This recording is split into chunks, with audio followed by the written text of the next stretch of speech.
You get it. I think I'm in agreement on those bright lights. I was a little nervous trying to figure out what I was going to say today, and I was talking to John Fund last night, and he reminded me that my story actually began here in Harrisburg, Pennsylvania. So I thought I would start there. In 2008, there was a lawsuit against the Secretary of State and against Acorn for voter registration fraud. And I had been talking to a lawyer, Heather Heidelbaugh, and I decided to come forward and tell my story. So I came here to Harrisburg, and I testified for 2 hours in court. There was a lot of Acorn people that were there, and they were there to disprove my story. After those 2 hours, you know, I looked up and all the Acorn people had left. And that's when I realized that this story needed to get out. But I wanted to back up a little further than that. I grew up in Birmingham, Alabama. My mother had me when she was 15. My father died of AIDS in '99. And I always wanted to go out there and save the world. With that type of background, you would think I would be on the corner somewhere holding a sign that says Bernie Sanders. And that's kind of how it went for a while. When I joined Acorn and I looked at their website in 2005, they had pictures of people with their fist in the air, and they were talking about power. They were talking about helping communities and saving the world. And I said, I want to do that. So I joined them, and I left Alabama, and I moved to DC, and I began working for this large organization thinking we were going out there, we were going to end poverty, and we were going to do something to help people. What I learned along the way is that they weren't fighting to end poverty. The money was in the fight. It's just like a Floyd Mayweather fight. It's not about who wins or loses. They still get paid. So they hype the fight. It's all about saying, we're out there helping people. We're out there making a difference. Give us millions of dollars and let us see if we can help people. But 30 years of Acorn in these communities, especially Washington, D.C., Detroit, Compton, California, they haven't helped anyone. They never helped anyone because it wasn't their intention. It was about money. It was about power. It was about taking that money and saying, you know what, thank you for your dollars, because they were funded during the Reagan years. They were funded during the Bush years. And the money that was going to these organizations, they were going out there and they were saying that people like you, the people whose tax dollars were funding them, oh, they hate you, they're racist, they don't like you. We're the ones here to help you.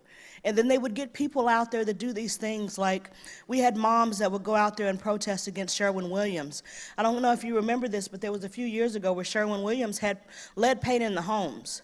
And Acorn would go out there and they would get the people together and they would say, we're the only ones that care about you. And then I found out later Sherwin-Williams actually said, hey, we'll get the lead paint out. But Acorn said no. You want to know why? Because they didn't want to solve the problem. They wanted money. They wanted a settlement. So they got that money and they went out and they used it to elect their candidates. So after 2 or 3 years of this, being on the inside, seeing all of these things that were going on, the story that led me to Harrisburg, Pennsylvania in 2008 was Obama, was being able to see the corruption, the collusion between the Acorn organizations, including their voter registration arm, Project Vote, and the Obama campaign. And I came out as a confidential source for the New York Times. I spent over 6 months talking to them about my story. I told them about the collusion. I told them about the corruption, the money laundering, the tax evasion, all of these things, the violations of FEC rules. And what did the New York Times do? They spiked the story. They buried it because they told me that it wasn't their policy to print a game changer that close to the election. That was October of 2008. Yeah, exactly. Now, this is around the same time they printed that story about John McCain having an affair, and they had an anonymous source. Well, they had someone who was willing to come out and be named, but they spiked the story. CNN, they did a 3-tape interview that to this day has never surfaced. ABC News, Martha Raddatz, everyone that I talked to spiked that story and buried it. The only group, the only organization that wanted to tell my story was Fox News. Yes. And let me tell you this, I was still a liberal at this time, so don't hold this against me. But I did not want to be that one black girl that they had found the weekend before the election. Yes, they were going to put me on loop talking about Obama, and I said no. And I thought Acorn was corrupt and that Obama was a good guy, so I voted for Obama in 2008. And I remember taking my daughter there. It was election day, it was raining, and I looked to that future of a post-racial America that everyone talked about, and I was hopeful. Those hopes were dashed in January 2009. Even before his inauguration, being on the inside of Acorn, working for groups like American Rights at Work and the Grameen Foundation, I was pretty much aware of all of the players. And I started watching Obama pick his cabinet. Hilda Solis, Leon Panetta, Kathleen Sebelius. I was familiar with all of them and their far-left activities, and I realized you can't be a good guy if all of your friends are corrupt. And that's...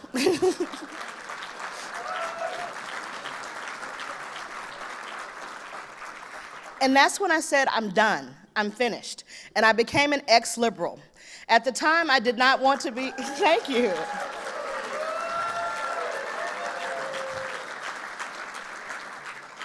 At the time, I did not consider myself to be conservative or Republican because once again, with that mentality of being a liberal, I thought, okay, I'm black, I can't be a Republican, I can't be a conservative.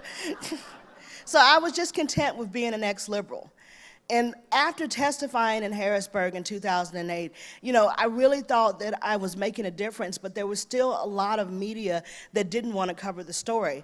John Funn wrote an article for the Wall Street Journal called "An Acorn Whistleblower Testifies in Court."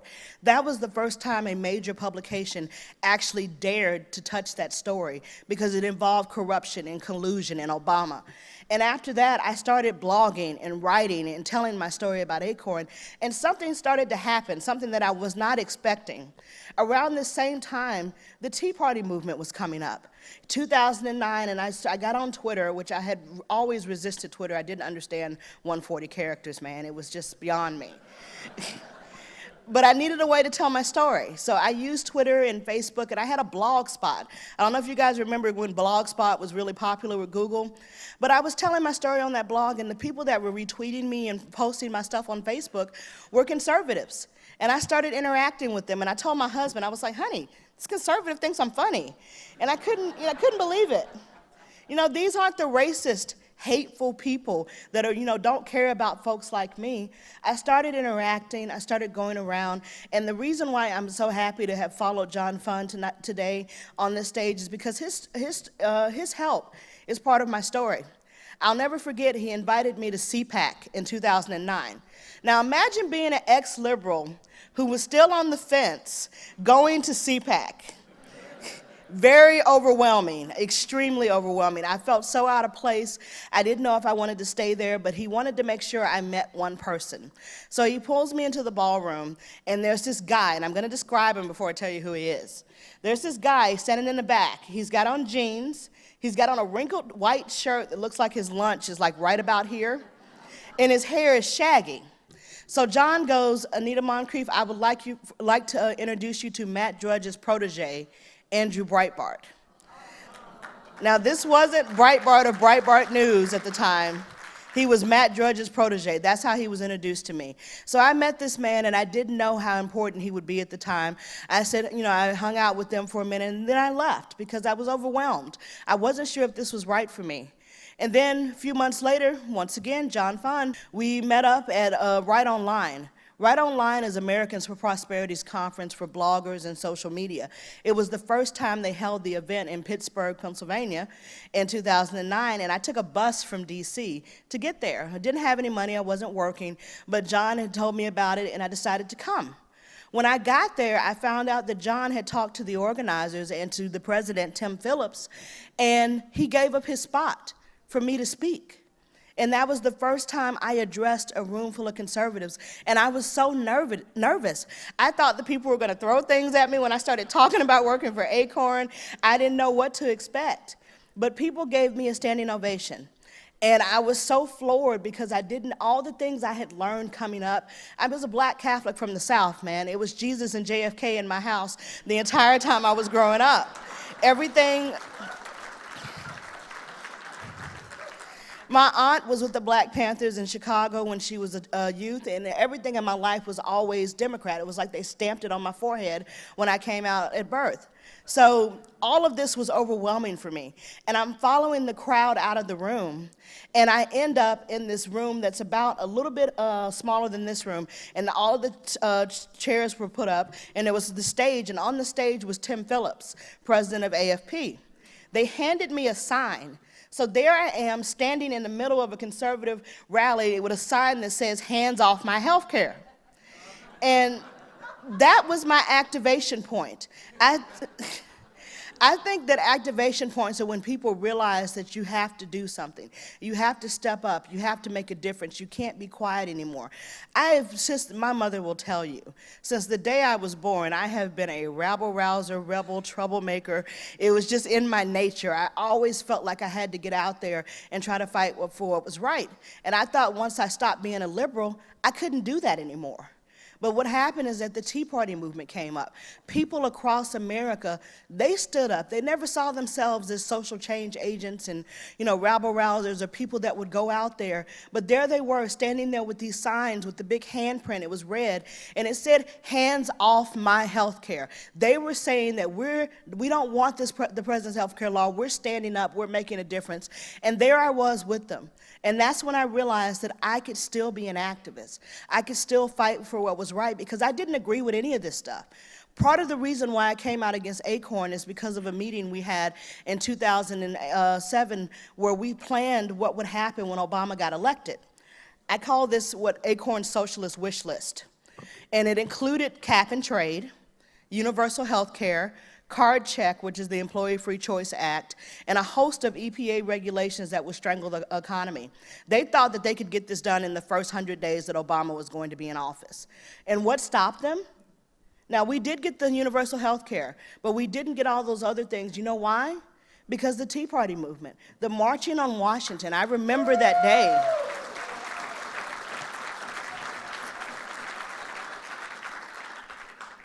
I remember that day looking down Pennsylvania Avenue and seeing all of those people. And they underreported those numbers, but to me, it was the beginning of something. And I eventually came over and registered as a Republican, but it wasn't really about the party or the affiliation or whatever. It was about the people, the ideas, the principles, the things that I had always believed in my heart. But I was so wrapped up in the fact that I was told if I was black, I was a Democrat, because these people didn't care about you. These people didn't care about the poor. If you remember the exit polls from 2012, when Romney was running and he scored high in everything, national security, the economy, but he scored, 19% in whether or not he cared about people? That's because the Democrats, they put a label and said, we're the only ones that care about people. So I came over. And throughout my whole journey, it has always been the people. You're your own best asset, and you don't even realize it. When I started interacting with people that would go out of their way to, I wasn't working at this time. I was doing all of this travel and I was self-funding. People would pick me up from the airport. They would offer to, take me out to dinner or let me stay in their homes. These were good folks. These were not the people that I had been told were going to be hateful to me and all of these other things. How many times do we let folks influence our behavior because of fear? And I had so much fear, and I had all of this anger. Growing up the way I did, growing up in poverty, growing up with a mom that had me at 15 and a dad that came out as gay and then died of AIDS, I had a chip on my shoulder this big. And nothing on the left was healing that chip. If anything, it was making it worse. I felt that the world owed me something. I felt angry at America. I felt angry at at capitalism and all of these things. And I have to say this, when I say you're your own best asset, I mean that because you healed me. When I think about conservatism, when I think about coming over, it's not about politics. It's a way of life. It's a sense of well-being. Thank you.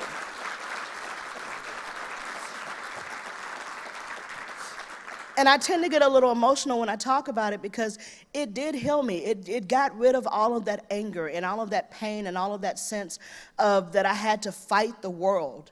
And the interactions with my husband became different. How I raised my daughter became different. And I realized that when I go out and I talk to people about coming over, I'm not doing it because I want their vote. I'm doing it because I want them to have a better life, to have the type of American dream that we're all supposed to have.